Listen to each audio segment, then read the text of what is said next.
Yes, we are a 501c3. We dropped our C4 a few years ago, but we do fully comply with C3. Okay, the League of Women Voters of Colorado, of course, has a board of directors, as mandated by law for a nonprofit corporation. We currently have 12 members, and I am really pleased at how our board is changing. Our board is now more geographically diverse. Our president lives in Cortez, you know, the very southwest corner of the state. Cameron and I have never met her in person. I talk to her almost every day. We have weekly Zoom, but we have never met in person. So we have, so that's something I'm really excited about and want to continue to do that. We currently have one man on our board, and we have 4 members incoming that will be voted on at convention. So, and their focus, the board's purpose and focus, fundraising, general oversight, governance, making sure we're following the laws, making sure Cameron and I are following the laws, general budget oversight. I have responsibility for the budget as the executive director and meeting the budget, but the board as the governing body has overall responsibility. So Karen and I work, you know, just as partners. And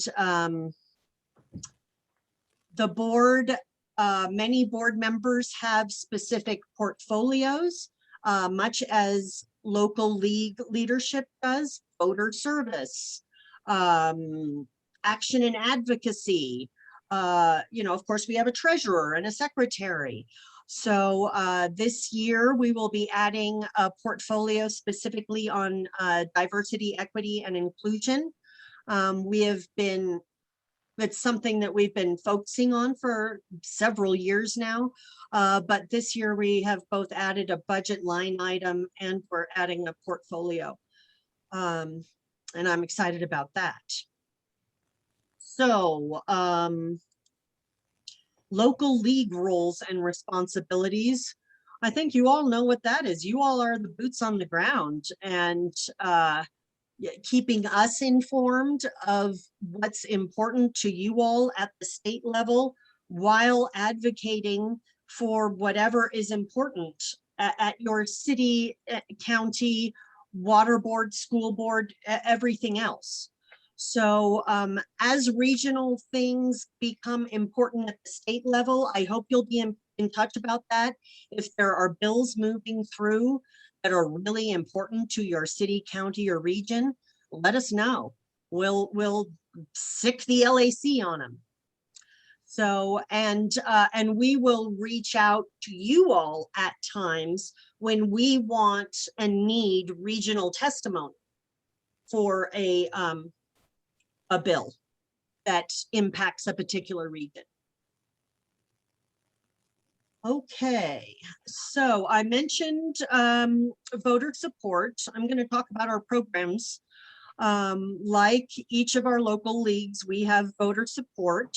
It traditionally, you know, kind of focused on voter registration. And because the state, with the league's help, passed automatic voter registration in 2019, meaning that anyone who goes to a DMV and gets a license or ID, or who touches a state social service will be automatically registered to vote. Yeehaw, victory. But now it's an opportunity for us to pivot, you know.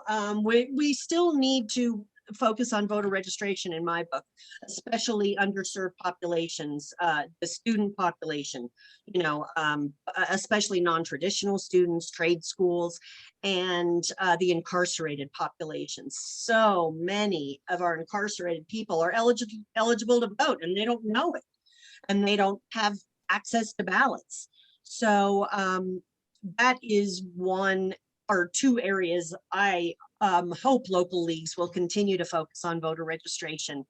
But otherwise, you know, it allows us to focus more time on action and advocacy, and, you know, being the loudmouth force to be reckoned with that we're known to be. So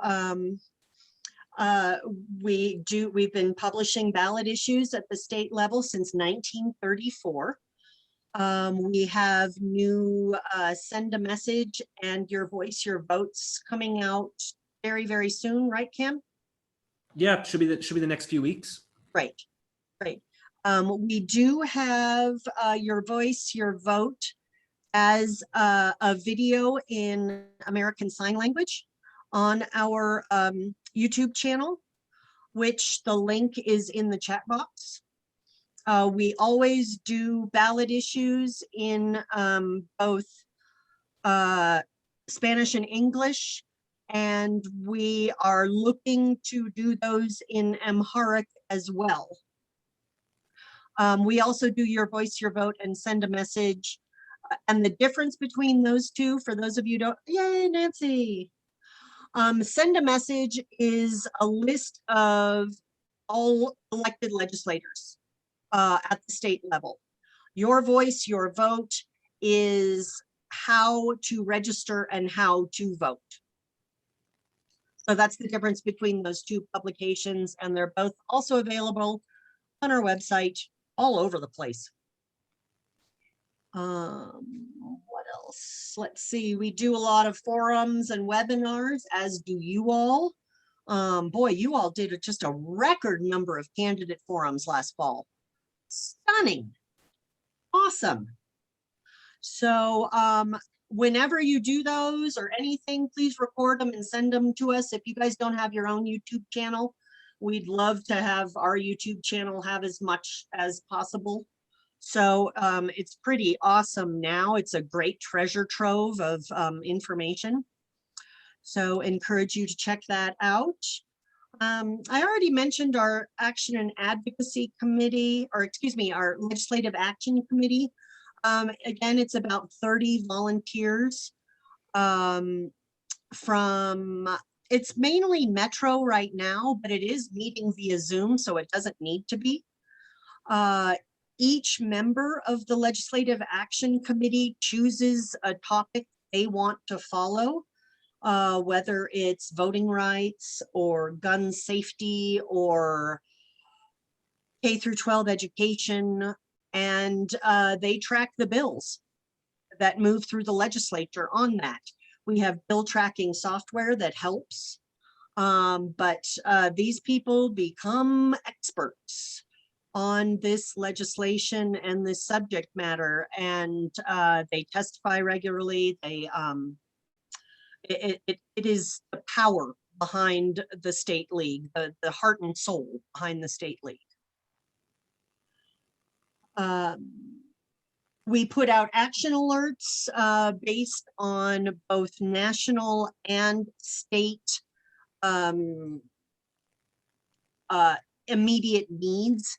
If there's something that we would like to encourage our members to do, say contact their legislature in support or opposition of a piece of legislation, we send those out pretty often during the legislative session, probably one a week on average, would you say? They tend to be kind of clumped together. It seems like we send out 3 all at once, and then there's a lull, and yeah, we never know how the legislation is going to move.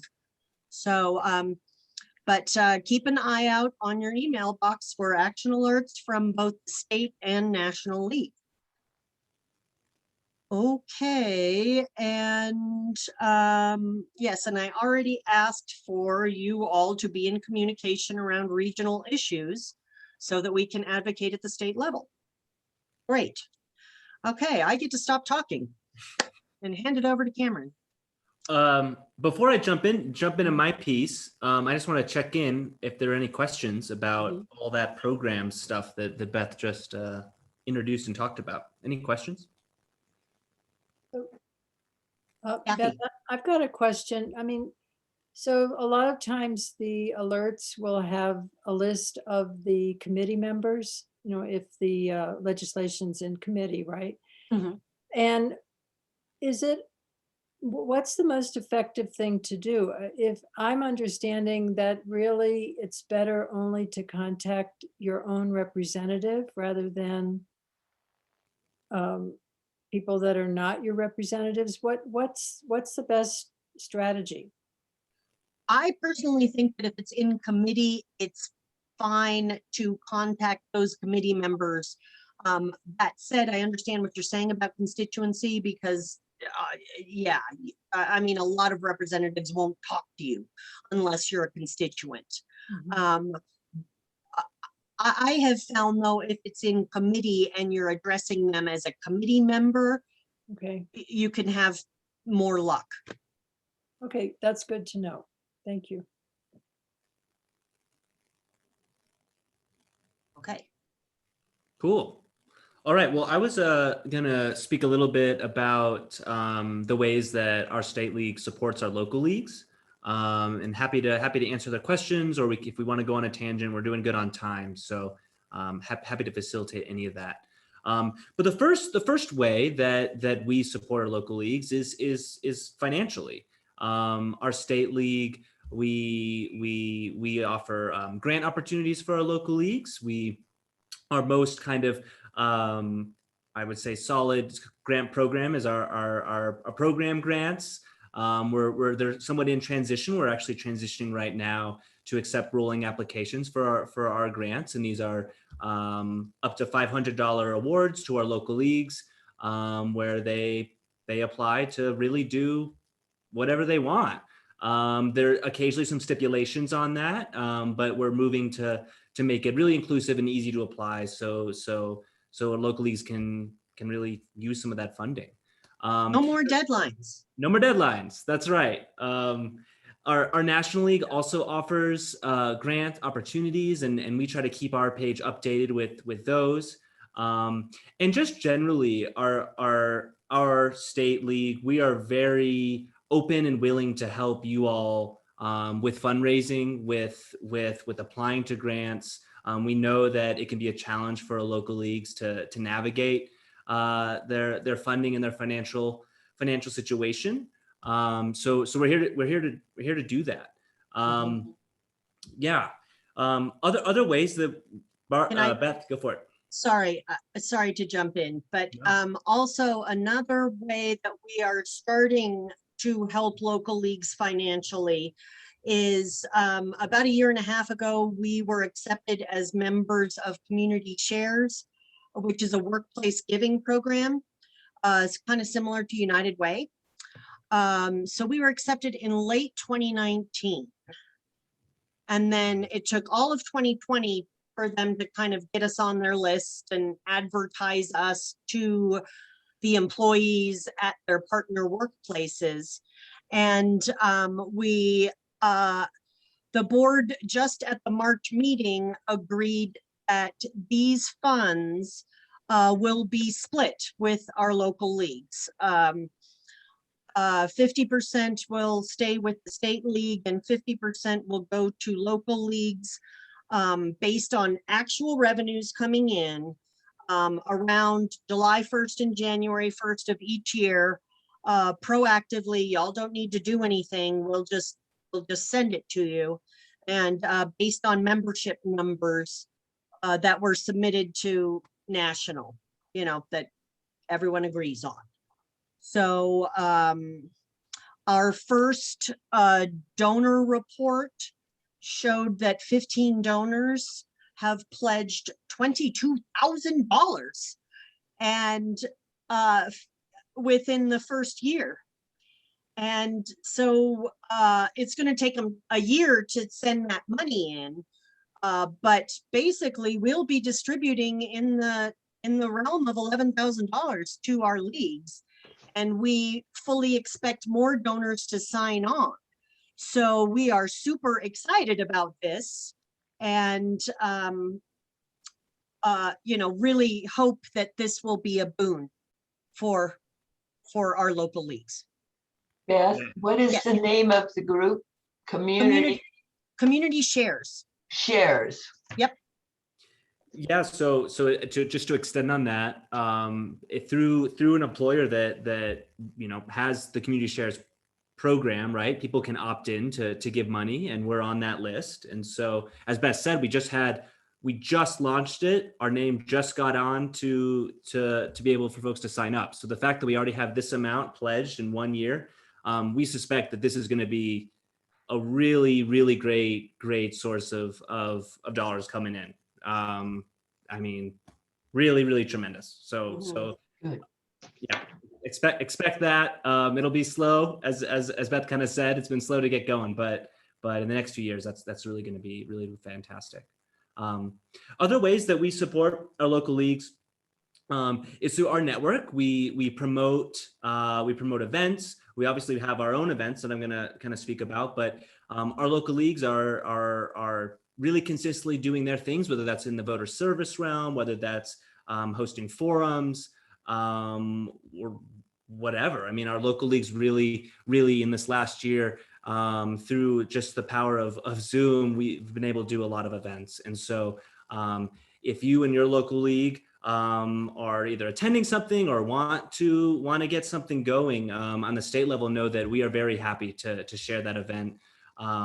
And just kind of some of that technology back end, our calendar of events is automatically updated when our local leagues, or it can be automatically updated if it's opted in, to share with our folks. And so we're really hoping that over time that our network of supporters, our state league non-members, can really engage with some of the things happening on a local level. So that's just another area we support you all.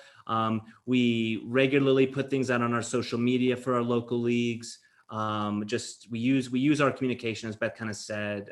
Half of what we do is supporting what you do. So that means spreading the word. Mm-hmm. So when you create events and you have a little graphic or an invitation, send it to us. We'll spread the word. Mm-hmm. Other ways that we support is really, as we think, is kind of our expertise. The state league, we are gifted with some really smart people, your local leagues as well, but some folks that are very well skilled. Beth, in the nonprofit space. And so we are very supportive of supporting what our local leagues are doing, whether that means I'm trying to think of kind of recent-ish things that we talk about, but would be, about your 501c3 registration or C4 registration, whether that means you're trying to host a fundraiser and you don't know how to do it virtually. Things like that, we are happy to talk with you about.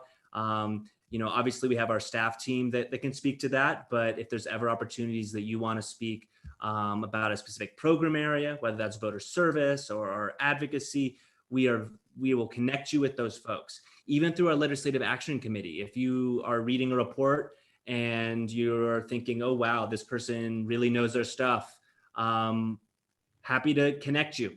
And our staff, our board, our legislative action committees is very happy to chat with you. So if there's ever anything in that realm that you want to kind of work through, we can do that.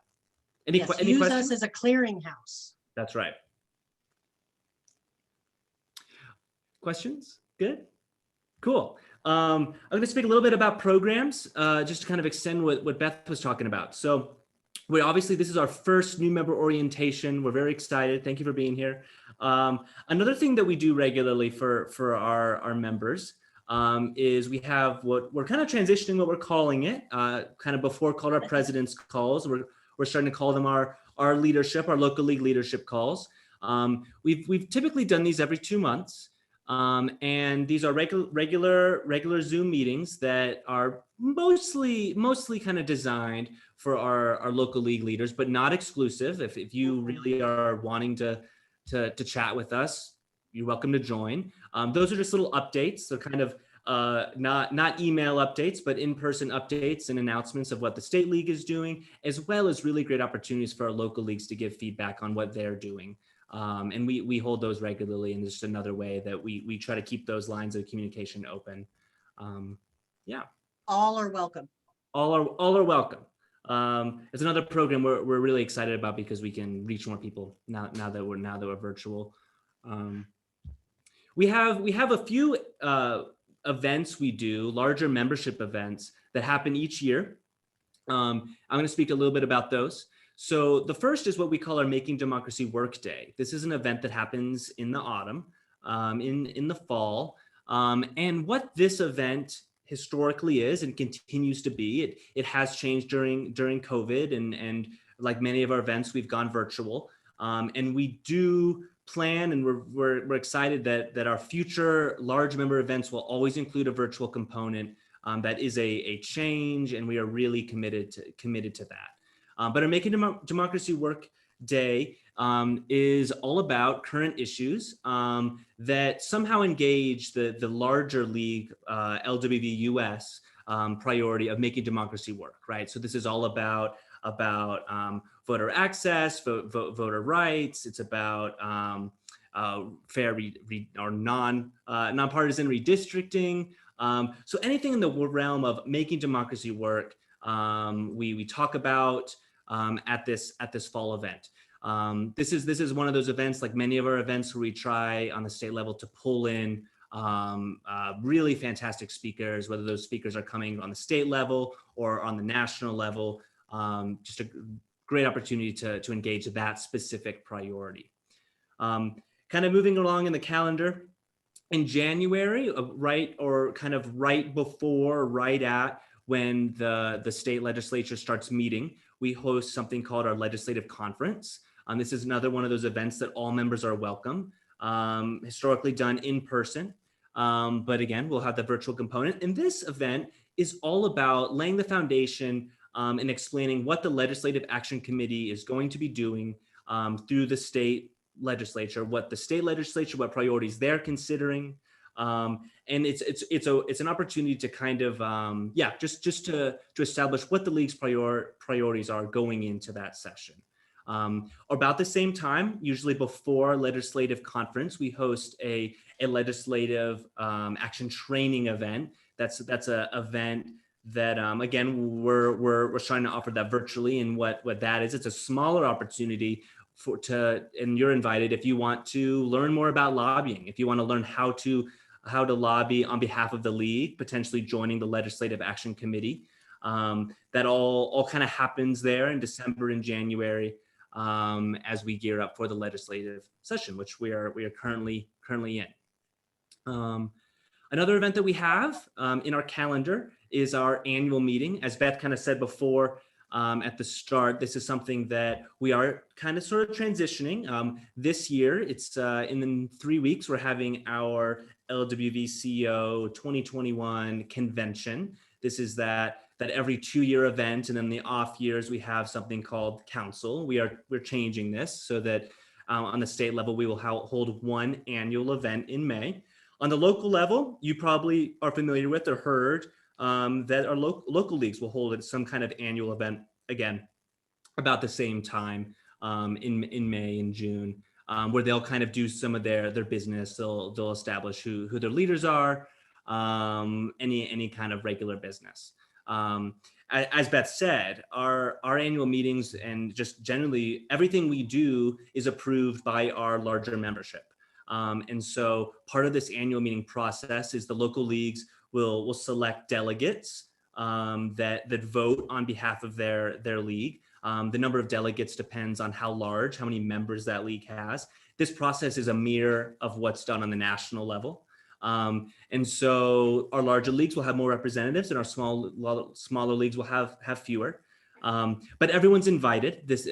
We call them observers. These are just folks that want to watch the business and participate. Some of it's pretty dry. For example, we run through our budget, we run through our bylaws. If there are changes, we talk about those and our membership votes. We also present, or our nominating committee presents a slate of recommended board members annually. At this time, the membership votes on these things. So that's that's happening in the next 3 weeks. So if you have an interest, you're very welcome to attend, either as an observer or a delegate. It'd be a really great opportunity for new members to kind of get a really kind of weedsy nitty gritty of kind of what's going on the state level. Let's see, am I missing anything? No. Cool.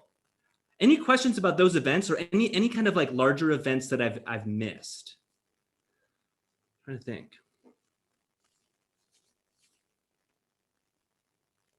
Nothing? I just have a little bit more. I just want to talk a little bit about the resources that we provide for our members. In the one of kind of our most apparent is our website. As new members, or you may have heard of the term Club Express thrown around. That has been this Club Express is a company. They're a website software company that over the last few years, the state league and most local leagues, I think it's all but maybe like 1 or 2 at this point, have all signed up for this service. They've all transitioned their website to a Club Express website. So if you ever hear that word, that's what's going on there. Our websites allow folks to log in as a member, and on the state level, kind of how that works, or on the local level, how that works is when you join, you are assigned a username, a password, as kind of I'm sure used to. You can take that same username and password that you use to log in or access your local league resources and take that same thing and use it on our state level. When you do that, you kind of unlock a whole members only tab, and there's just some more opportunities there. So for example, on our website, we have something called the document library. It is a resource area where you can download, you can access a whole bunch of resources on a state level, whether that is old studies we've done, whether that is graphics and promotional materials for certain things, toolkits for specific advocacy areas, other kind of general local league resources. Yeah, Beth, what Lots else? of fundraising resources. So like both kind of external advocacy and voter service programming stuff, as well as infrastructure stuff. Yeah, so it's just a great area that if you find yourself kind of curious, or maybe bored on a Saturday and you want to look and see what we've got, there's plenty of resources there. And often if you email me or Beth saying, hey, I want to know more information about this, I'll usually kind of attach something and direct you to our document library. Again, it's an area that's really kind of only accessible through our members, but where we share everything we can with everyone. We really want everything that we do to be very accessible. I'm trying to think of other kind of website things that are valuable. Most of our events that you'll see are open to everyone, our members and what we call our non-members. There may be certain events that are restricted to our members, but they're very rare for us on the state level. And so you're really not gaining too much by kind of being on a website as a member, but definitely enough that to log in, to look around and just kind of know exactly what resources are available to you and your league. Other kind of resources that we have is we share our Zoom account. We're using it now. We share that with our local leagues. Many of our local leagues have really used that during COVID, and many have transitioned to their own Zoom accounts. Similarly, we have other kind of technology things that we can speak on, whether that is, Canva and using some graphic software, using different kind of emailing platforms, MailChimp, all that kind of stuff. If there's questions about that on the state level, we're happy to provide some technical assistance. That's something that I do regularly, but also on our board, we have a director of technology who has helped with a bit of that. Otherwise, again, we provide our I'd say our expertise, our advice. If you want to hear it, we're happy to talk with you all. And we also have an in-person office. So our office on the state level is right across the street from the state capitol. We have been out of the office through COVID for the most part, but we are transitioning back to being in the office in the next month or so. So that is coming. But no, if you're in the metro area and you're looking for a space to either meet, to hang out in an outdoor courtyard, I don't know, we're happy to do it. We use it as a staging ground for a lot of our events that happen at the Capitol. So always an opportunity. If you find yourself in the area and you'd want to check it out, you're obviously welcome to ask, and we'll give you that space. And it's super cute. Super cute. It is. Yeah. We've been in the same space. I think it's now 30 years. 30 years. So the Yeah. So, yeah. And it's a little U-shaped building with a courtyard with a fountain in the middle. It's super cute. Yeah, that's what I had for kind of member resources. I don't know, Beth, did I forget anything, or if anyone has any questions about any of that, happy to answer them. So, Yeah, Cameron, Kathy. I've heard mentioned an education fund. I'm not sure if that is the same as the grants you were speaking about. Great question. Mhm. So what's going on here is kind of some of that nonprofit background stuff.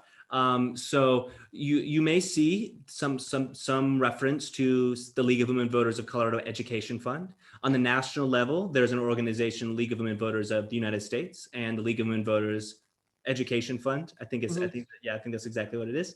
A local league may be the League of Women Voters of Boulder County or the League of Women Voters of Boulder County Education Fund, technically. And what's going on here is their affiliation as a 501c3 or a 501c4, and how they can spend their money. And so on the state level, in 2018, I believe it could have been a little before, we transitioned from being both a C4 and a C3 entity to one 501c3 called League of Women Voters of Colorado. So if you ever see something referring to an education fund, that's what's going on here. It's a way to kind of move money around. But this is I'll kind of just take a little bit more on this, is that for our local leagues that do not have a C3 affiliation, they don't have a League of Women Voters of Boulder County Education Fund, for example. That means that when folks donate to that organization, it's not tax deductible. And so on the state level, this is kind of in regard to our treasurers, is that we hold accounts for our local leagues that need a way for folks to donate to them and have it be tax deductible. So for example, for a local league, if you belong to a local league, they may ask you to donate something specific and write it out to the education fund.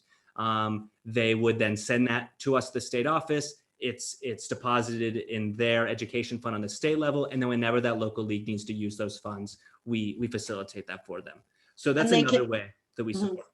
Those funds can be used for only very specific purposes that, they obviously can't be used for lobbying purposes, only for C3 type purposes, nonpartisan. Gotcha. Education, hence the term education fund. Okay. Thank you. Thank you for that explanation. Sure. Yeah, any other questions? This is the end of Beth and I's scripted list of things that we wanted to talk with you all about. So if there's any question about what we said or any just other stuff before we close, we're happy What to did we miss? I've got a quick question, I hope, related to the National League of Women Voters website. Do we log in on that? Does our login work there too? No. The Okay, League of Women Voters of the US, they do have kind of an internal site. It's called the League Management site. And it is a button at the very bottom of their homepage. There is no login required. okay. Yeah, that's a good thing to Things are swirled away. It's been hard to find things on that. Okay. Yeah, no, Continual problem. Yeah, the national, if you kind of go to the bottom there's some other resources there. Things that come top of mind are like our logo and brand standards. Yeah, that's a good one. Those are accessed quite frequently. So say that you are trying to put together a little graphic or flyer or something, you can go there. There's also photos that you can use. Yeah, there's things to explore there, but different login. Yeah, no login required.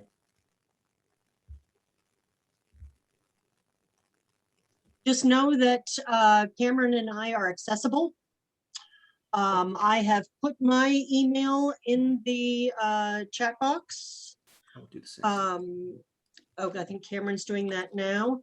League membership does continue to trend up, Kathy, in response to your question. Cameron, do you know percentages Of what? What was that? of membership growth? I don't. I just did the numbers ahead of convention, but I don't know the percentage. If you're curious, I mean, I'll look at it too. But we have on our website under the members tab. If you log in, we have ahead of our convention in May. We put together something called our workbook, which includes all these things that our members vote on. But a part of that includes our statewide membership numbers. So if you are curious to see kind of where you stand in comparison or where we're at, we have just under 2,000 members in the state. So we're right about there, but it is trending upward. And for most leagues, it is trending upward, which is great. And I'm really thrilled. Even tonight, we have quite a few members from outside the metro. So that really is great. Good. Mhm. There's life outside of Denver. Oh, yeah, we're aware. Oh, yeah. Yeah. Okay, anything else? Thank you. Thank you so much for letting me join. And I really am excited about membership and look forward to the convention. So thank you Great. for emphasizing that. Great, enjoyed chatting with you, Cindy. You too. Okay, well, y'all Thank take good you. care now. All right. Have a good Bye-bye. night. Thank you very much. Thanks, Cameron. Good night. Good night.